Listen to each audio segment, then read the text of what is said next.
still something that I think a lot of players are diving into and dissecting. Absolutely. There's been a furious debate on Twitter as to various plays in the tournament. Gabby even throwing some shade at Nalgadan over some of the plays that he made in previous series, which in the end he was vindicated for, heading through to the semi-finals. But here we are, ready to jump into our first game of the series, the second decider match to find who our fourth and final semi-finalist will be, alongside Gabby, Possessi, and Glory. How are we feeling about both of these starting hands, Gia? Xiaobai, I love this Sleep Breaker keep. It's just a great minion to play on curve, which gets you the wind chill. Probably the more important part of the card is that wind chill to keep the cycle going. And he does have, if he wants, just a decent curve. The Macaw for a wind chill probably feels a little bit low value, but again, as you mentioned, there is not necessarily just the win condition of consecutively freezing boards versus Garrote Rogue, because they can generally like freeze one of your threats as well with a brain freeze, and then if a field contact is on that frozen board, they don't care at all that they're not able to attack because they still have the spell damage later.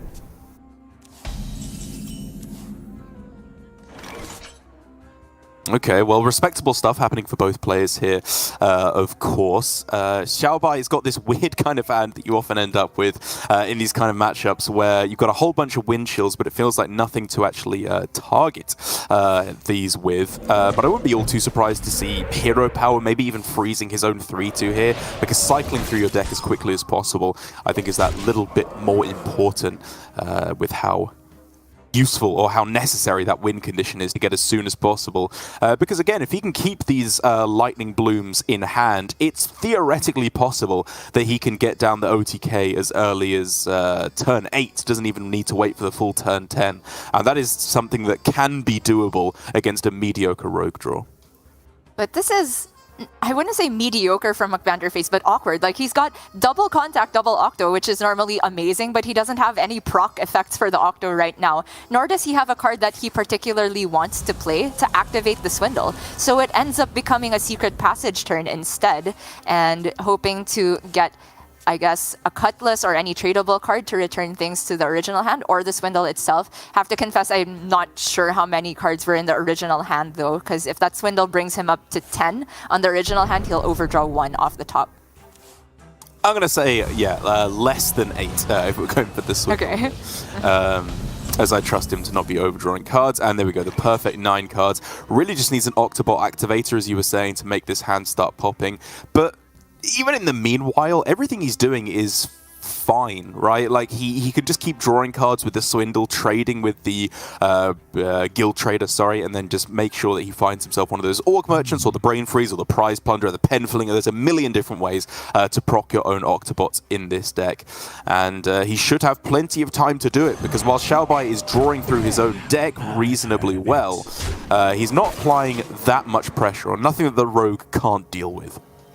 It was an interesting decision from Xiaobai as well, because if he wanted, he could have played the Bloom to add another spell school and thus draw 2 from the multicaster. And if he is prioritizing card draw, you could say that you can then follow up with the Macaw on the next turn for another 2 draws. But the way that Xiaobai has deliberately held on to both the Macaw and the Lightning Bloom, I think he has bigger plans for these cards, right? There is still card draw in the form of the 2 wind chills that were in the original hand, now augmented by the second multicaster that he's drawn, and the Macaw can copy a Mutinous Battlecry later on, which could be way more impactful in the matchup.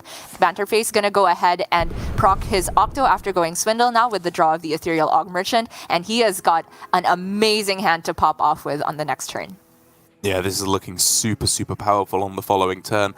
How afraid are we of damage at this point? Because it's worth bringing up that although the deck, ideally, the Shaman functions as an OTK, it can just function as a burn deck, right, if you start pointing the dunk tanks and the medic's face. And so is it necessary to go for a Brain Freeze here just to stem some of the bleeding?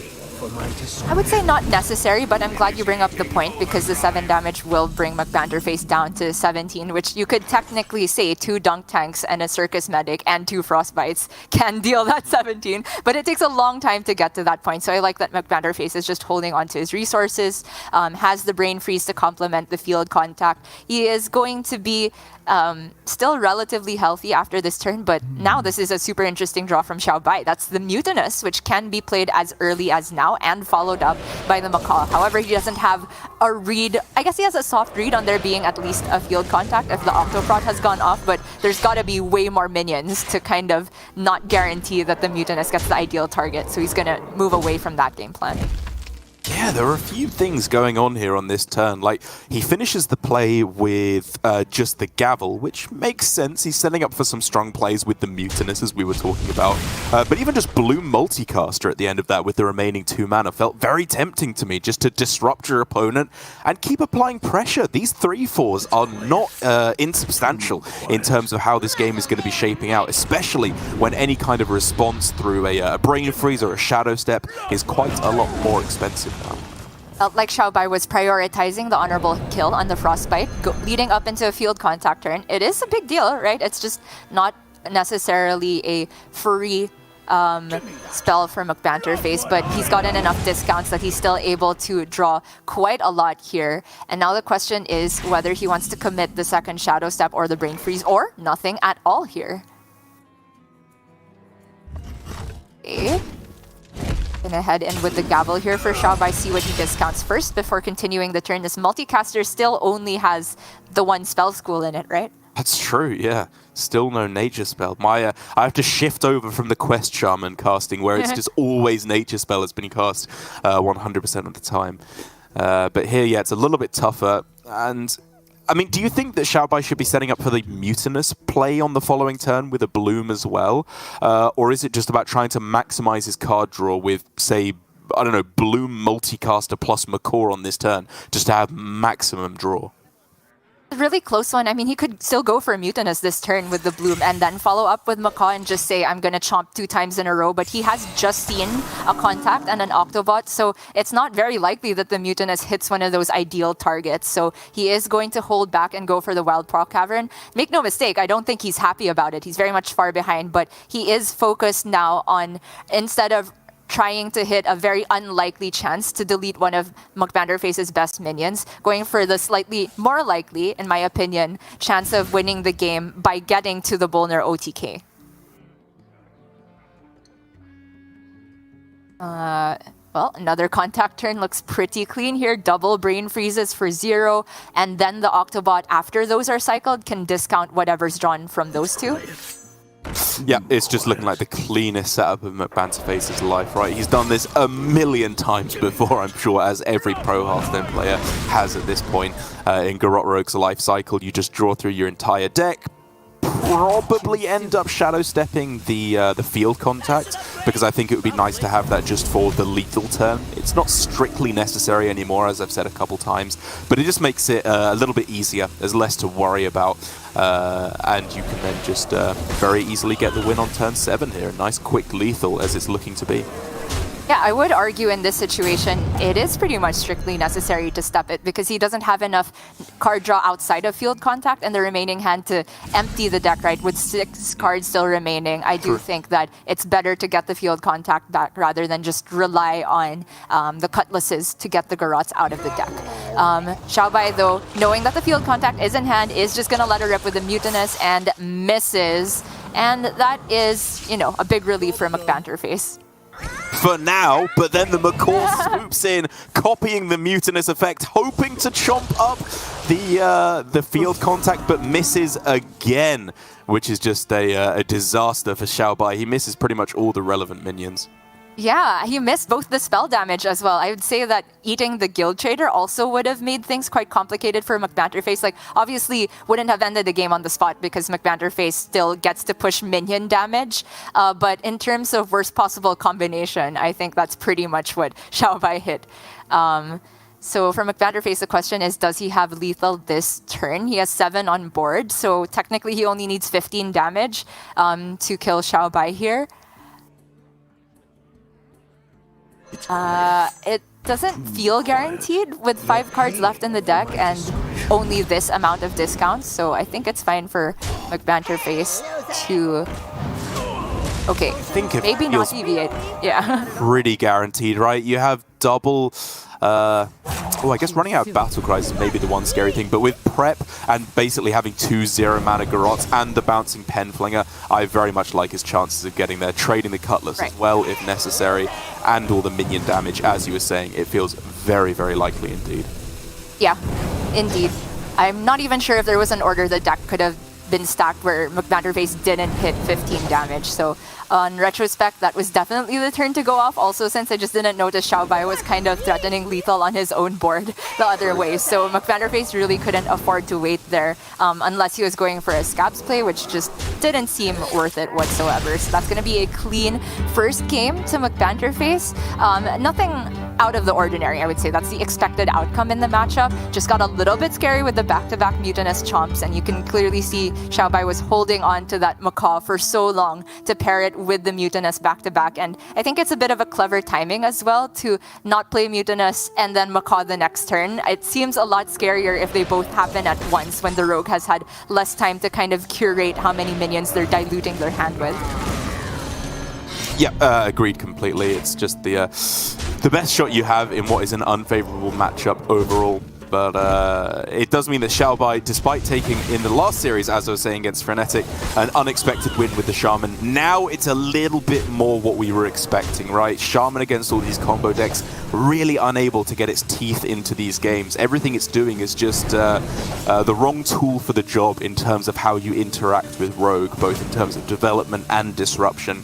So he's going to be queuing it up once again now, it looks like, just trying to get this over the finish line before he moves on to the remainder of his decks. And this time it's once again against the Druid for McBanterFace, a matchup that, as I've said, Xiaobai clearly understands, but that should, I think, still leave McBanterFace in a good position. Especially if you know what you're doing in this matchup. It's a matchup that when I've played it on ladder, I felt very favored as the Druid, but there's a lot of tricks you have to learn to be able to actually maximize your win percentage.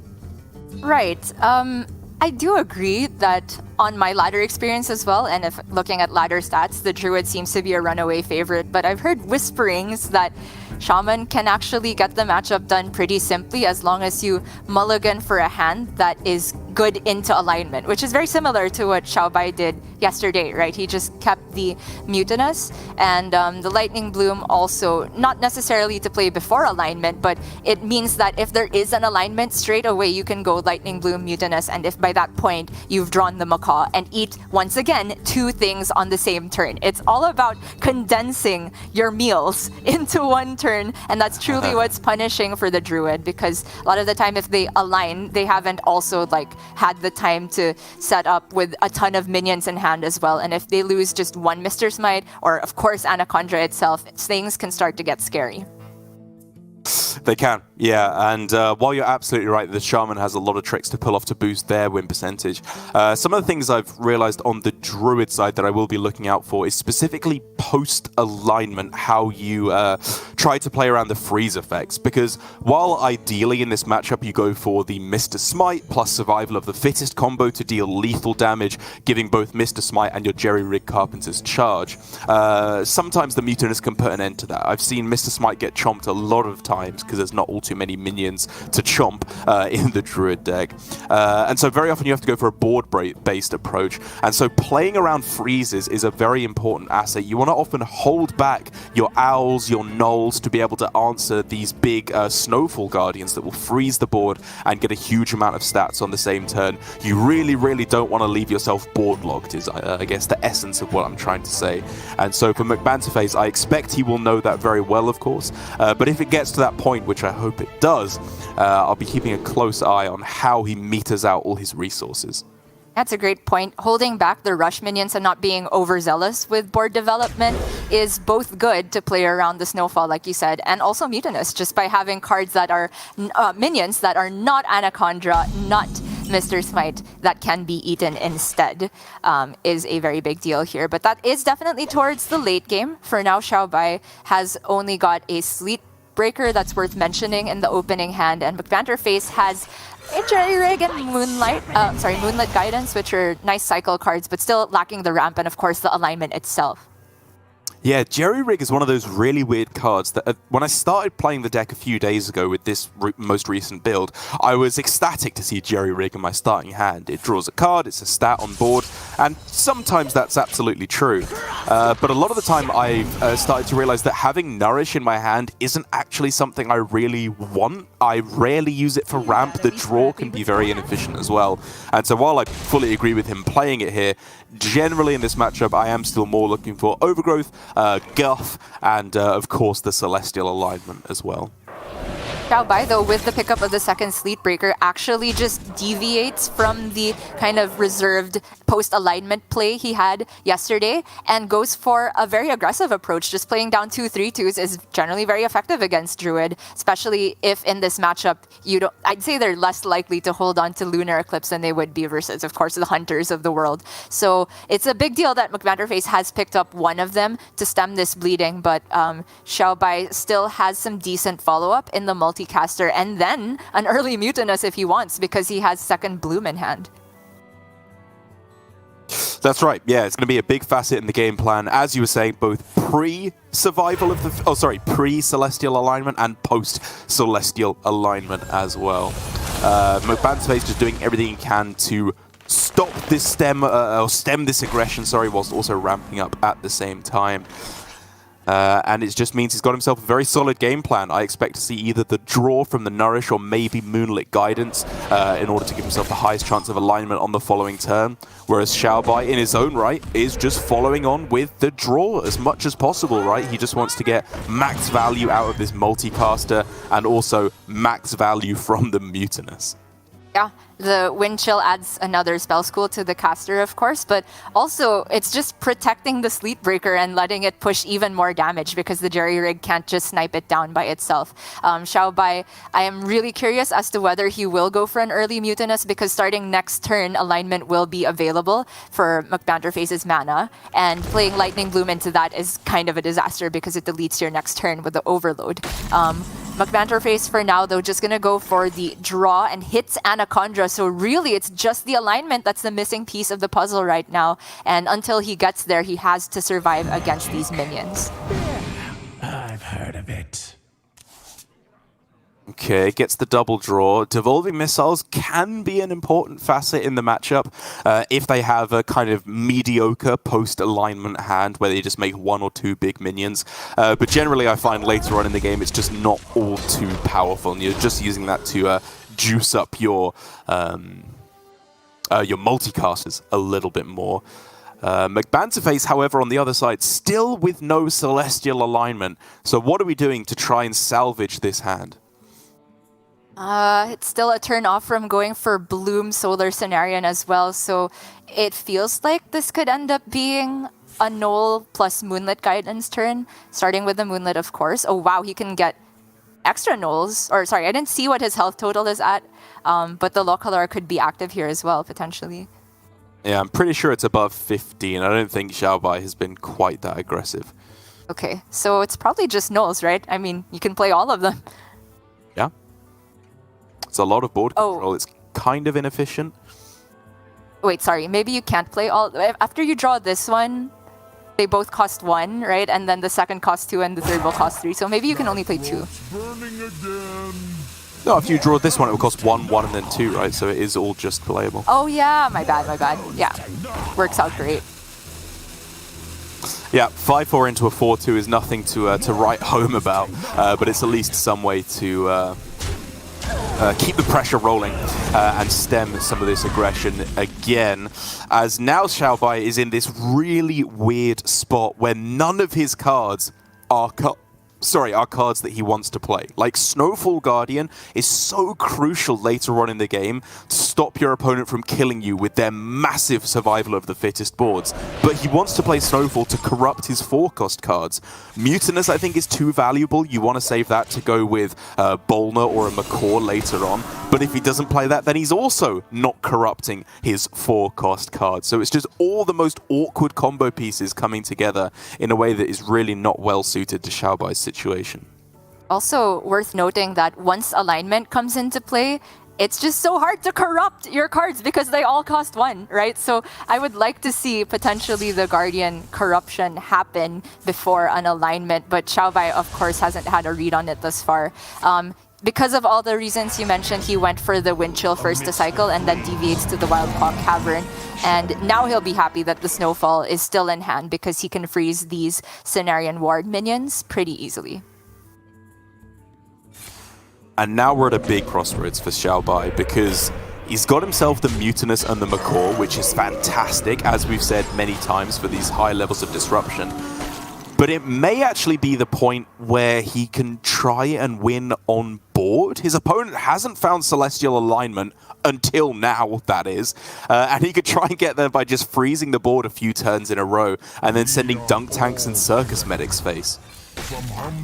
And this alignment is big for both players. Like McBanterFace just hoping there isn't another freeze effect, but the Macaw can chain and get the Snowfall Guardian effect. And that looks pretty nice here, but with the Frostbite draw, that's also super tempting to maybe delay any big setup that McBanterFace has with spells. Oh, you just want to do everything at once. Like, using the Macaw first is valid as well, just to freeze this entire board. Like, maybe even Bloom, Macaw, and then Mutinous. I don't know if that's insane to go with the freeze first and then the Mutinous. But what if you go Mutinous, Macaw, and they only have 1 minion in hand? You'd feel like a fool for going for a double Battlecry effect of the Mutinous instead of freezing the board. Yeah, honestly, I mean, there's still argument for Macaw just for the other Battlecry, the Snowfall Battlecry, because we could see Xiaobai push this 13 face, develop another huge minion with the Macaw copying the Snowfall Battlecry, and then just go for 12 burst damage from hand the next turn, because he can play Circus Medic, Dunk Tank, and all of that's possible with the Lightning Bloom. It's all super close here, but in the end, he goes for the Frostbite Honorable Kill, which makes McBanterFace's spells just not playable unless there is Anaconda, and even then, yeah, the nature spells still go down to 1, right? So he still has to wait 1 more turn. Just doesn't cut it, and I think Jerry-Rig Carpenter alone is not something you want to be doing for the obvious reason of there's a survival of the fittest in hand, and you can get much more value out of that once you find Mr. Smite. But also, you do still have to be cognizant of Mutinous from your opponent. Giving them a 50-50 to hit Anaconda is a lot better than giving them 100% to hit Lady Anaconda. And I'm just not seeing a way out for McBanterFace because of this, right? Jerry-Rig, I don't even know if there's a Nourish left, and if there were, it wouldn't do anything here. Anaconda doesn't make anything playable because of the Honorable Kill, and the most damage that McBanterFace can remove from Xiaobai's board is 3. So there's going to be 16 staying, 3 plus the Taunt Totem, I guess. So there's still going to be 16 that can go face, and then the Dunk Tanks or Circus Medic can close the game. He can get the 7 drop to see what's in there, but that doesn't seem particularly helpful either. And so Xiaobai can close it just with the Dunk Tanks. Yeah, not even necessary. I was getting excited over some Mutinous nonsense, but he has 12 burst damage from hand, which will very easily be able to close things out. And I have to say, I swear my stats as Druid are favored versus Shaman. I know it hasn't been going that way on stream. And so the obvious conclusions are either all my opponents suck or I'm just the best Druid player in the world, which I think we both know what the answer to that is.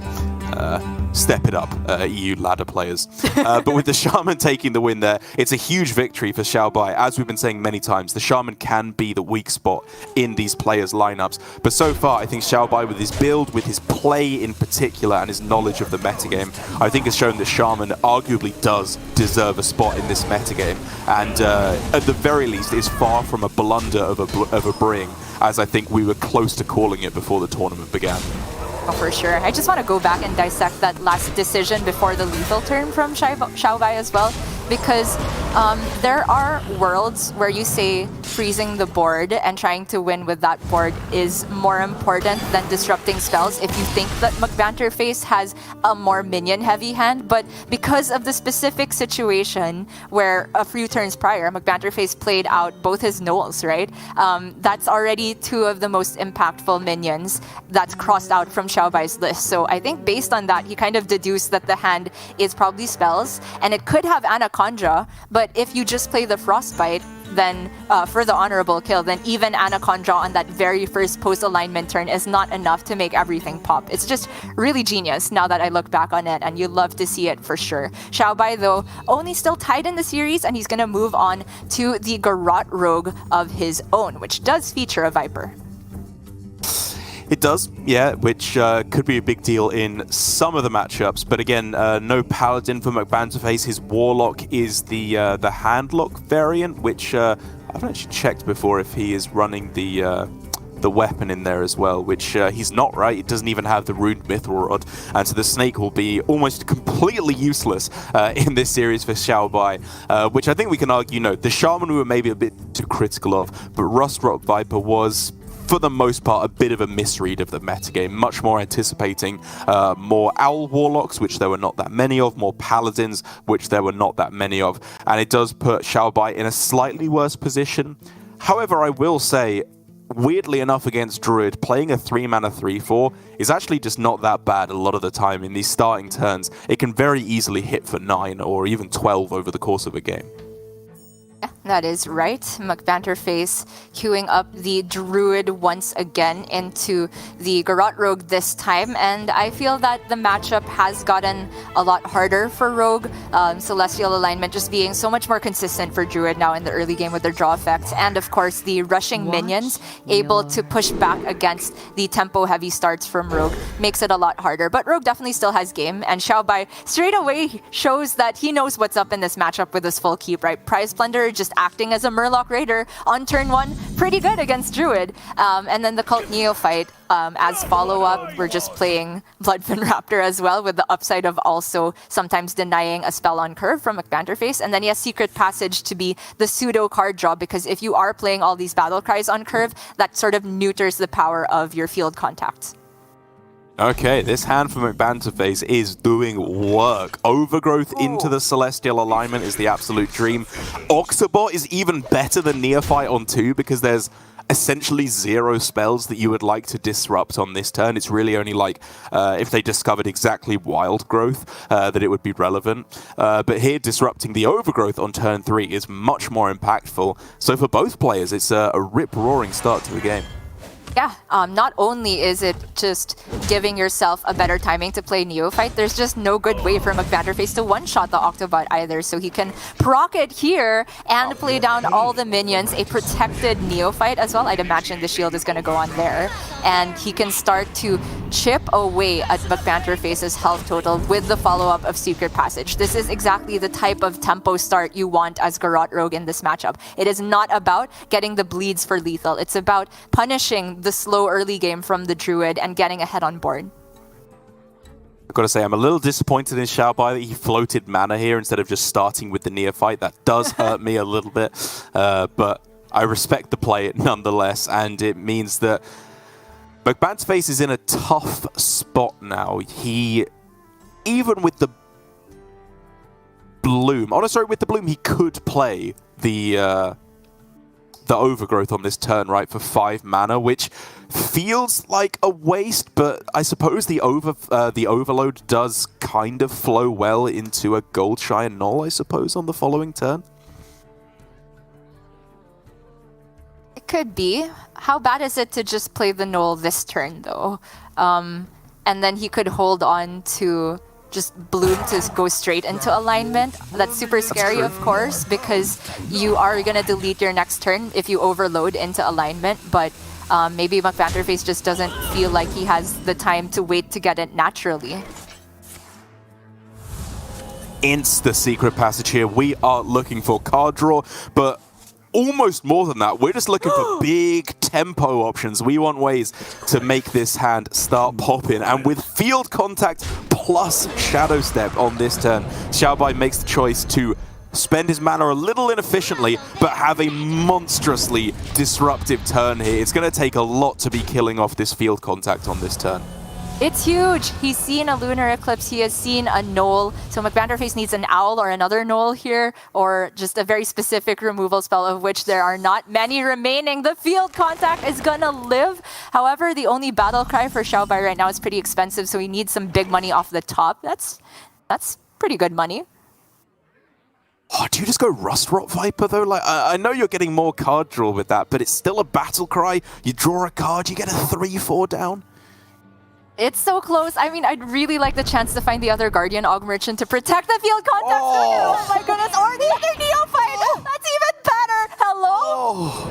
Oh my goodness. Completely illegal. McBanterFace, again, while he can play, oh no, he can't even with the, he can't even play the alignment with the Bloom because that's more expensive as well. There is nothing, essentially, that he can do on this turn, which means his best bet is going to be probably skipping the alignment entirely and just leading up into Bloom Solar Cenarion just to try and get some of the big 8 drops.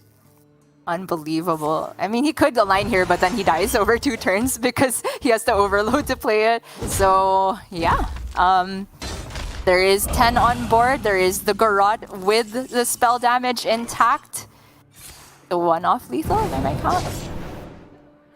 Including dagger.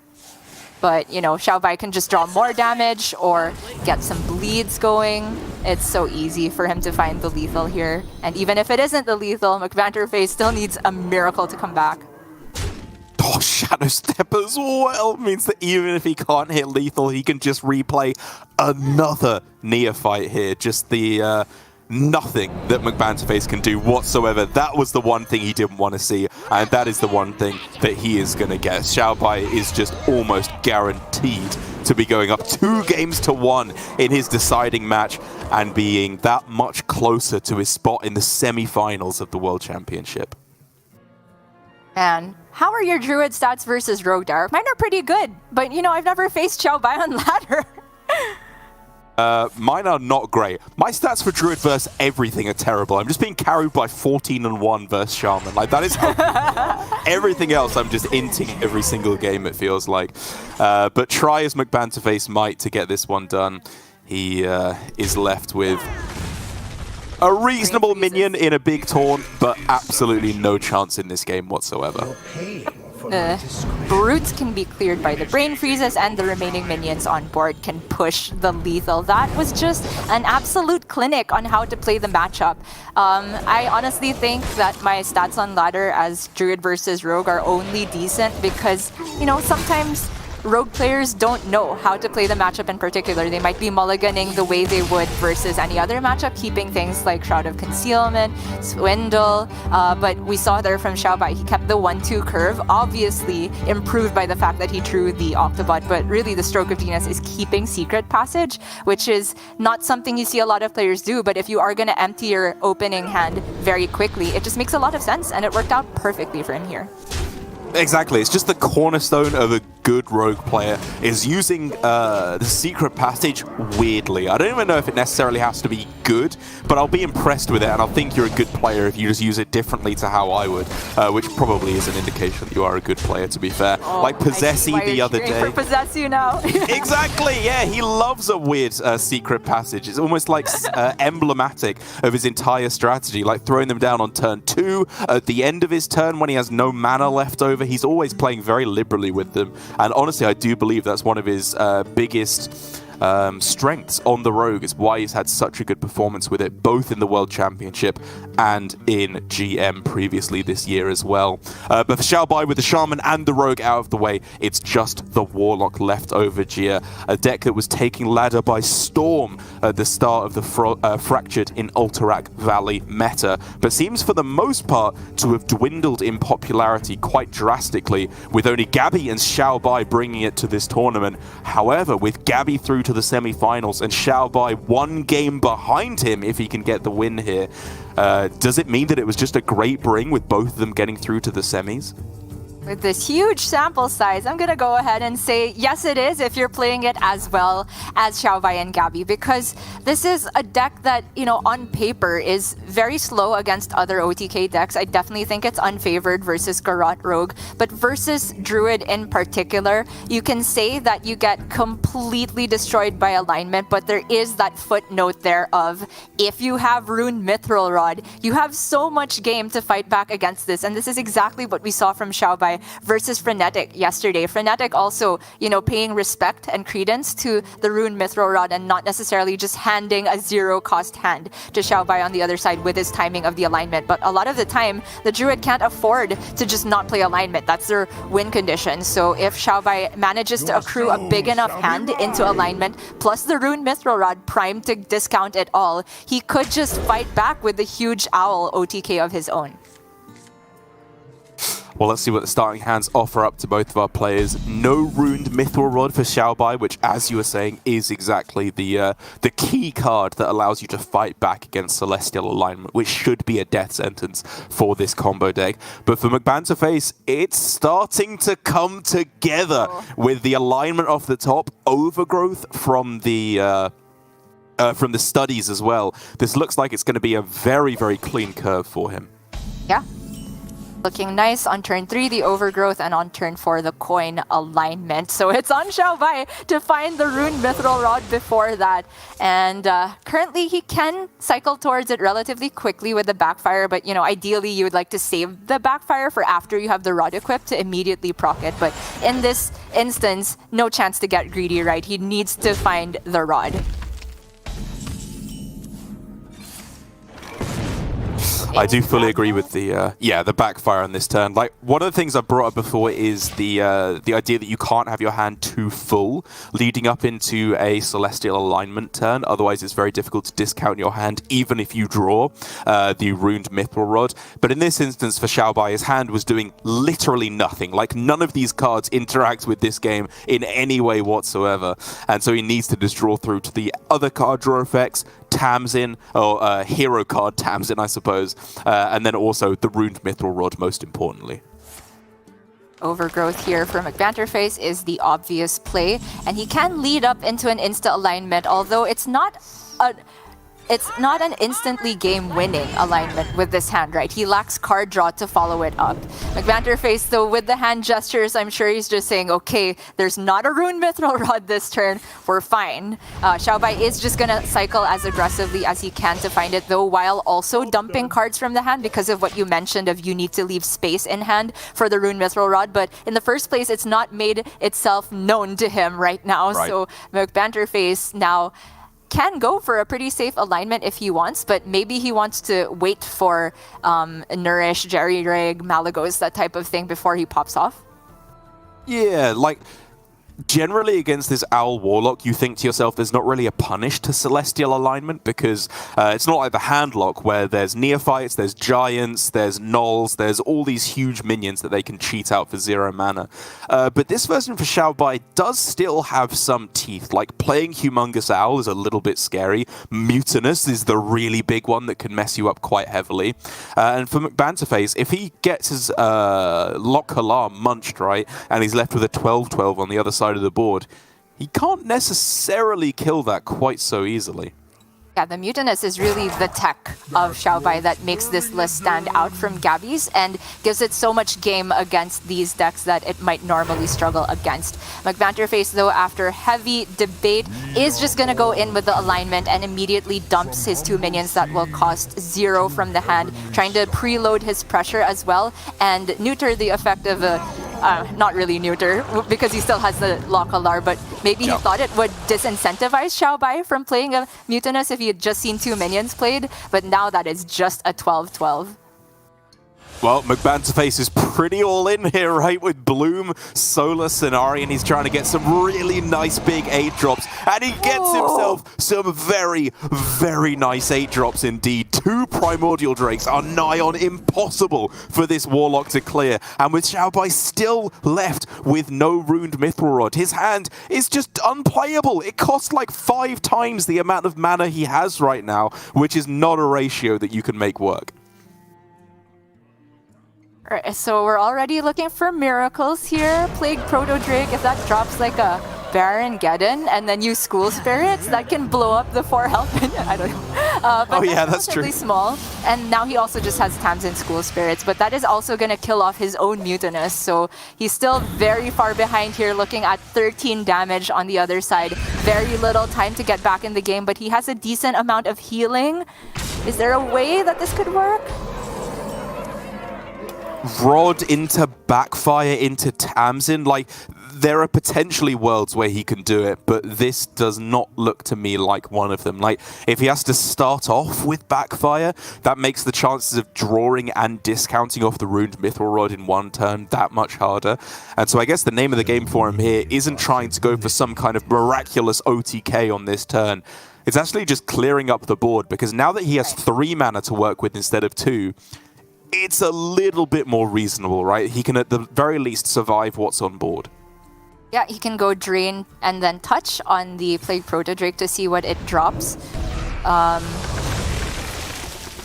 Okay, he's gonna go double Drain here instead. I'm not sure if I like the order. I don't know if there's any 7 drop that allows you to kill it off with just a second Drain Soul, but maybe not. But in the end, Xiaobai is actually deviating here and playing Owl instead, or he was debating it at the last second. But I think removing the 8 attack is too important here, right? The whole point of this play is to give you survivability on the next turn. Guardian of Kings is huge though, and that's a Mr. Smite. Oh. Studies for like Power of the Wild at this point? I don't know, just anything to push more damage, I think is fine. Mark of the Wild or Mark of Nature, whatever the buff spell that Orange deems mandatory to play in this deck is called. I mean, he could also just be thinking about weaving in the 1 with the hero power, but I do like committing these studies here, and Moonlit Guidance is big money indeed. He can get more guidances. Is that the plays? It just has to be Nourish, right? You draw a Nourish, then you draw another Nourish. That's insane. But is it not just drop the Mr. Smite this turn? Because, like, I agree it's Nourish, but I'm not even sure if you play it this turn. But if you don't draw another Nourish. Like, I'm not 100% certain, but I feel like you're just giving yourself almost a guaranteed winning play next turn if you just pick and play Nourish. Wow! Okay. Oh, very clever. This is just setting up the 2-turn by making sure that you can, you know, push 10 with the Guardian of Kings over 2 turns, and then the Mr. Smite for the last 6 mana. I don't know if there's any singular card that can deal with the 5/7 because this isn't running like Cascading Disaster or anything. That was a super clever play at the end. Look at us dum-dums thinking about which card draw to go for. Just align them.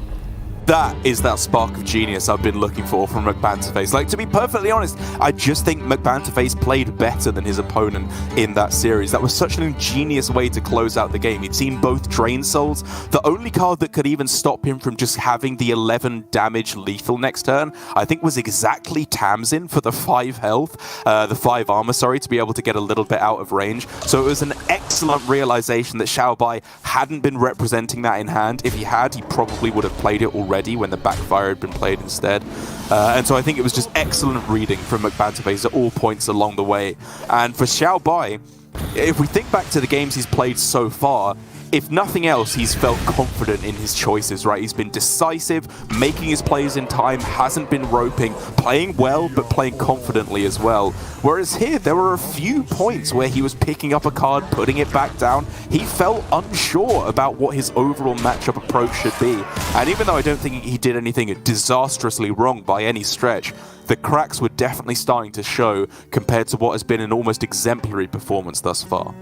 For sure. To be completely fair, he was put in quite the tough corner to be in without seeing a Ruined Mithril Rod for the entirety of the game. But the decisiveness definitely took a hit there. However, there is still one more chance for either player. We have the Battle of the Warlocks here, Derek. The classic handlock, now featuring Dreadlich Tamsin. I was going to say Deadlich because she is dead. But faced off versus the Owl TK Warlock, which, you know, on paper, I feel like the Owl Warlock should be favored because they have that burst damage a lot faster than what the handlock can represent. But then we have to look at the specific list from McBanterFace. He has Altar of Fire ×2. He has Mutinous. I guess there's Mutinous on either side, but I feel that the Mutinous going against the Owl TK Warlock can be way more impactful because there are specific minions that they need to deal the lethal damage. That's right, yeah, and Xiaobai does have a little bit of buffering against that. He has 2 copies of Humongous Owl in the list, so if one of them is munched by Mutinous, that's okay. He can still go for the true combo. But weirdly enough, I think the bigger one is actual Tamsin Roam, right? 3 mana Tamsin that allows you to play double Phylactery on the same turn and get up to those really, really high amounts of damage, because otherwise I think it's very possible actually for the Handlock to get into a position where it has so many minions on board, so much health in play, that a single activation of Owl plus Phylactery won't necessarily get there. Once you start introducing Moarg Artificers and of course all the multiplicative damage that they do with the School Spirits to clear off the board along the way, things get a little more complicated. But for Xiaobai, like you say, that Mutinous could still be a very disruptive part of this game in stopping him from going for the Owl-TK combo. But with all of that aside, Gia, it does all come down to this for our decider match. 1 game to get through to the semi-finals, be the top 4 players of this year, and 1 loss to send you home to try again next year. Oh, it's too tense, Derek. Armor Vendor in the starting hand, just as cards to dump, right? I think it's very important to note also that if you are looking to turbo draw, you also need to make sure you are getting rid of cards in your hand as efficiently as possible, especially for the Rune Mithril Rod later, making sure you have the room to actually draw to get those discounts. McBanterFace already with an Altar of Fire in hand. I honestly have no idea how you're supposed to time this, but my instinct says pretty similar to Garrote Rogue. If you just have the spare mana, let her rip, because who knows if your opponent has drawn the combo pieces or if they're still in the deck. You have no control over the order in which things are done. So we could see it as early as now, but he's going to hold. Yeah, I think the difference here is that he has Null in hand, so every card in hand allows him to go for slightly higher tempo options. But in essence, I absolutely agree with you. When it has very little disruption to his own game plan, McBanterFace will just be letting rip with the Altar of Fire and praying to all the gods that he will be able to come out on top of that one. Xiaobai left again in a bit of a weird spot, right, where he could go for something like Coin Backfire and end with a Tour Guide, which is okay. Like, just drawing through your deck is what you're trying to do most of the time in this matchup. Yeah, I think so. The other play I was looking at is like Tour Guide tap Mana Feeder Panthera, but that actually fills up your hand so much that the backfire becomes awkward on the following turn, especially since you don't necessarily have like a good complement to coin on that turn alongside it because you've played the Tour Guide. So I like the line from Xiaobai. McBanterFace here hits the Anatheron, the best and highest pressure minion for this stage of the game, and Xiaobai has ways to clear it off, but it's quite expensive. Exactly, and we're starting to see the point in the game where McBanterFace can, with any reasonable draws, start applying pressure every single turn from here on in. Raised Dead just became pretty much the best card in his deck from here on in after the Null hits the board. Neophyte, Flesh Giant, all of these cards become priority draws that Xiaobai will really struggle to deal with. But for now, this is answerable, this is okay. He just needs to make sure that he has contingency plans afterwards as well. Interesting play from Xiaobai, not prioritizing the tap and not prioritizing dealing with the Anatheron. He says, it's okay if I tank 8 here. I think what you brought up about Raised Dead is a very big deal. A lot of the time, just killing it off for your opponent, they can play it again alongside something else, and then you are faced with the same problem, but your opponent is also just getting deeper through their deck by that point. So I think Xiaobai is looking to be more efficient with his clears, maybe saving the Drain Soul and Touch to go alongside Tamsin, or setting up for a Moar Grimoire play, which can deal with everything all at once.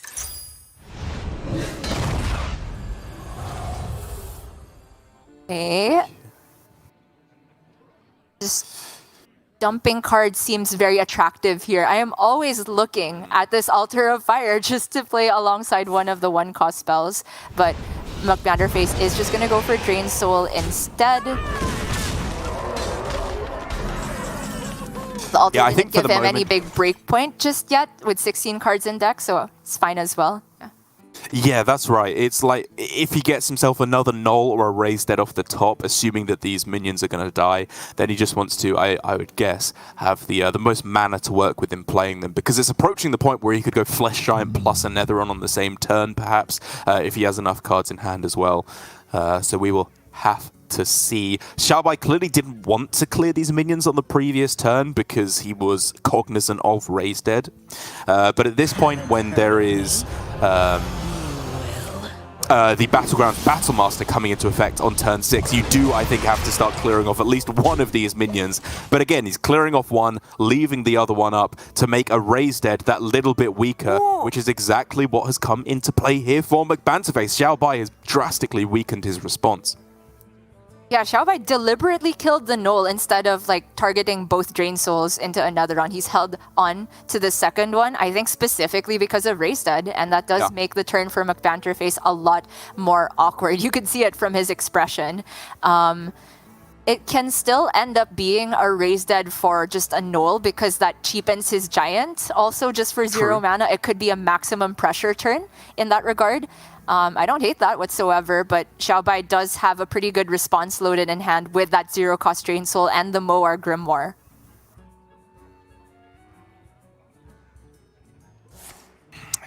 Oh, okay, he's just starting off with the Altar of Fire. Let's see what he can get rid of with this.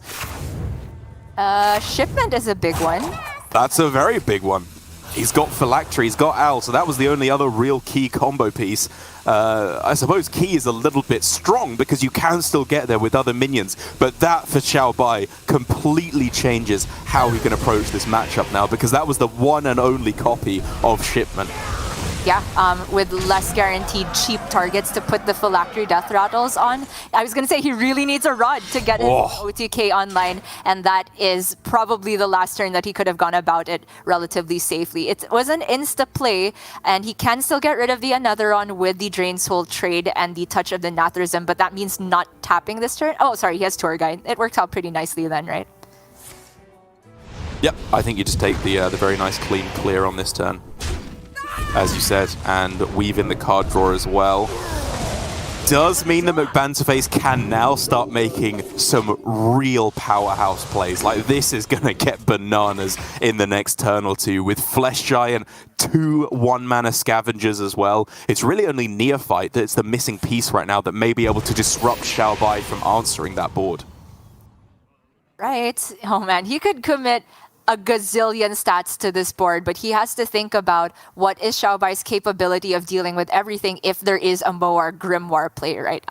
Even if things have up to 8 health, if you have like enough stacking effects that can get there. Currently only 1 Moarg for Xiaobai, so the Flesh Giants will survive if they're played alongside that, but I think he can deal the 6 health breakpoint with Moar Grimoire and then School Spirits.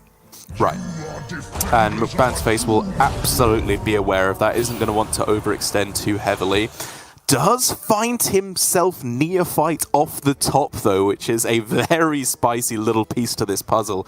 Because all of a sudden, if he is calculating things, as you said, like Moar Grimoire School Spirits, Moar Grimoire Minion Grimoire, I don't know, there's a million ways you can go about it. A lot of those start to get shut down, so it's arguable overextension could be something he's considering now on this turn. Yeah, it is going to be 2 threats and a Neophyte, which I like this middle ground. The Neophyte makes it super hard to deal with the board. He's still threatening lethal very much with this, and even if the board does manage to get cleared, he's held onto a 6/6 and to some extent the Null, which can follow up. And Xiaobai, as it currently stands, has nothing, right? There is no way to clear this board. He has to try and draw to discount his hand with the Rod, but 2 mana from the tap is so much of his turn used up. He can go Moarg, Coil, the Neophyte, but even then, only thing you can play after that is 1 Grimoire, and that is only dealing 4 to the board, not enough to kill the high attack threats. It's looking like McBanterFace is moving on to our top 4, but let's just see what comes off the draw first. You cannot target the Anetheron and hope to deal with the board because you have no mana after that. Oh, Moarg for 1! It's 1 mana off! Being able to do something, you'll be able to clear off this entire board if he had just one more mana to work with. But that one single point of difference, I think, is going to be what sends Xiaobai home and McBanterFace through to the semi-finals in an incredible performance. He turned things around and is going to be going through to be our 4th player in the semi-finals. The hopes and the dreams of China are no longer for this year in the World Championships, but for Americas, for North America specifically, they have that chance, of getting a player through to being their world champion once again. You're trying to make enemies here. I want no part of that narrative. Congratulations to McBanterFace, though. That was incredibly well played, continuing what I believe was an amazing performance from yesterday. And of course, all my shout outs to Xiaobai as well, because I think he played some lights out Hearthstone, just very cool lines with leaving up the Another run. We could see it took McBanterFace a long time to really get that big insurmountable board rolling, because the raise that took a long time to get that full value. It just seemed like the Rune Mithril Rods in these 2 games of the Owl Warlock we saw came a little bit too late for Xiaobai, although he still made the best of what he could with those plays. Holding on to the Moarg for so long when it could have been used to deal with a singular Anotheron, I think was very clever to deal with this type of board state. But McBanterFace, realizing that the Neophyte was the check to that check, completely cleaned up there, and he will be joining Glory from Group B in our top 4. And for Xiaobai, it's weirdly enough not the Shaman that seemed to be the weak point for him here, but the Warlock in the end, the Owl Warlock that just looked a little bit unable to clear, couldn't go for the combo quite quickly enough. If you don't find the rod in time, it's just so inflexible in terms of the mana it can spend. I'll stop beating on him here. He's already out of the tournament. And I think, as I said earlier on, Xiaobai played fantastically over the course of this tournament. He clearly understood every matchup he was playing inside and out, in my opinion. But he is not the main story here. It is now moving on to our top 4 players, Possessi versus McBanterFace and Glory versus Gabby for our 2 semi-final matches. Before we find who our world champion is going to be, could it be Glory for the first back-to-back 2-time world champion? McBanterFace finally getting another Americas player to be the champion. Possessi getting a 2-time Japanese champion, and also backing up what has been one of the most dominant years of APAC play we've ever seen. Or could it be